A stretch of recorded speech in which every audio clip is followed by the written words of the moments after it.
About 2 years ago, Jim Harbaugh sat in a post-game press conference after impressive defensive performance, and he sang a little jingle. I think it was a Budweiser song that he made it for Don Brown. He goes, "When you've said Don Brown, you've said it all." He's the king of defensive coordinators. Jim Harbaugh's exact words. I actually put on my Twitter account Saturday afternoon, so go ahead. I'll put the link to the tweet in the comments in the description. But I'm going to ask you guys, is Don Brown still the king of defensive coordinators? Obviously not, but greatest performance this year? A, B, C, D, or F? You know what the answer is, I think, but we will see what you guys think. It's down in the comments. I've pinned this to the bottom of the video in the comment section. Let me know what you guys think, A, B, C, D, or F. It's the Michigan Football Report. We have got your defensive snap counts. We're analyzing the game. We're letting you know who played, who didn't play, and if this rotation that Jim Harbaugh was talking about all last week came to fruition or not. Let's start with the defensive line, where you were missing your two best players on that line in Kwity Paye and Aiden Hutchinson. Well, Carlo Kemp and Chris Hinton continue to get most of the snaps on the inside.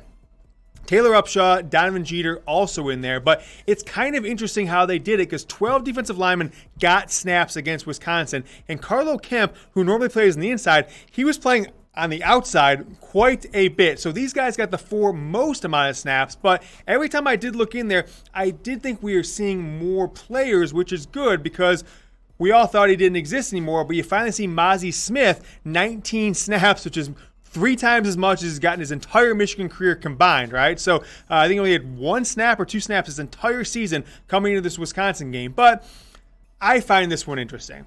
Down 2 scores. Wisconsin driving to kind of put the game out of reach because Michigan's doing nothing on offense.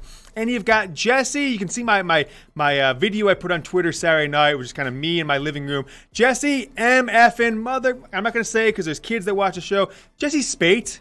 They started him against Alabama for some reason, but he's in the game against Wisconsin when they're running it down your throat. No offense to Jesse Speight. I appreciate what his brother Wilton did in 2016 and giving Michigan a chance to make a playoff run and beat Ohio State. Came up this short. I'd say maybe better than that with JT being short.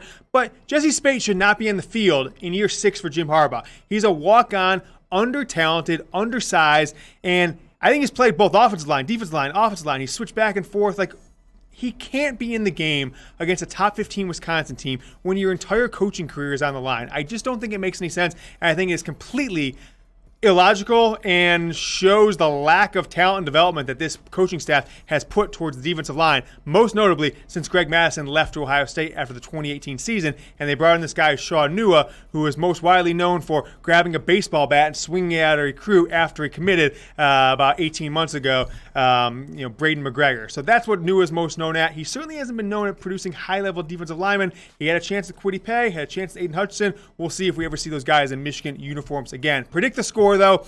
Michigan, Rutgers, Saturday night, Big Ten Network. Oh, yeah, it's a rating bonanza. I think like you, like me, you're probably just going to watch it, and you're probably just going to be like, gosh, this is so ugly, this is so terrible, and I don't even want to know what's going to happen if they lose, but I want to hear you guys' score prediction, and be realistic, okay? Don't say 100-0 Rutgers, although you never know with this Michigan football team. Go down below, comment the score, Michigan at Rutgers, Saturday night. Let's take a look at the linebackers.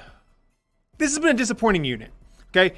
I think we can say this about every unit. They've all been disappointing, right? Really, frankly, they have. There's not a single unit on this team that's been good or better than expected. But individually, Cam McGrone has been the most disappointing player, I think, on this defense compared to expectations this entire season. 68 snaps. Of course, he's on the field all the time. Him and Michael Barrett, they played about 90% of the snaps, Josh Ross being there. But McGrone we thought he was going to turn into a superstar. We thought he was going to be the next Devin Bush. We thought he was going to be the next superstar NFL first-round pick linebacker for Michigan, for Don Brown.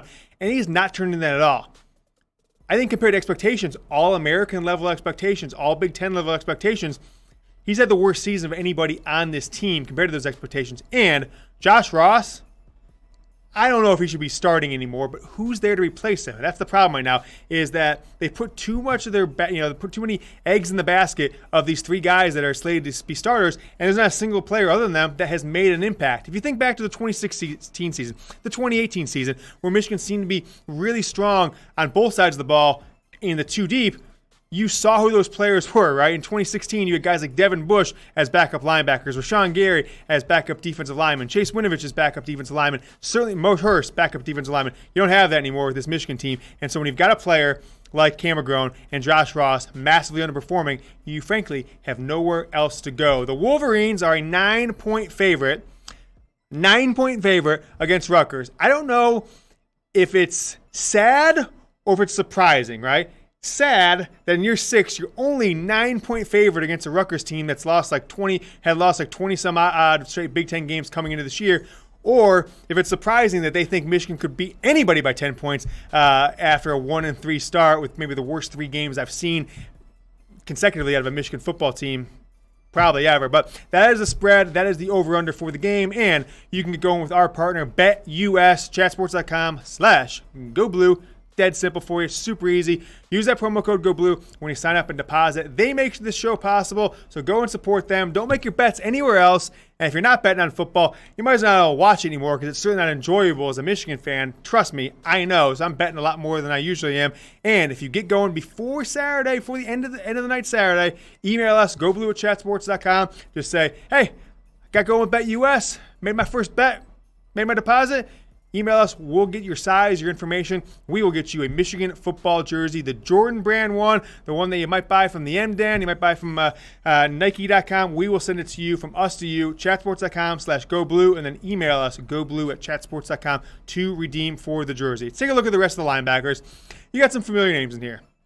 Kalel Mullings got some snaps throughout games this year. Anthony Solomon, a younger guy who's getting a few snaps in there. And Ben VanSumeren, though, I think is kind of been the odd man out. He played a ton against Minnesota, played a lot against Michigan State, and he's kind of tapered off the last 2 weeks. But I think overall, to me at least, these linebackers have been disappointing.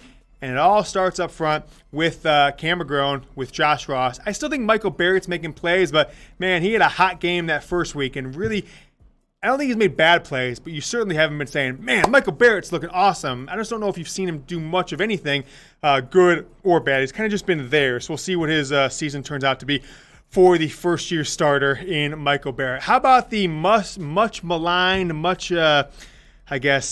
just disappointing secondary this year? I just hate to say that every position group has been disappointing. That's what happens when you lose 3 games in college football when you come into the season as a top 20 team.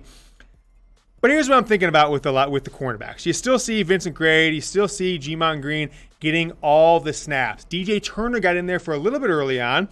Jalen Perry, we saw him against Indiana. We've seen him against Indiana. Some against Michigan State. One of the 2 games we saw him get in there for Vincent Gray. I've just mind lapse right now.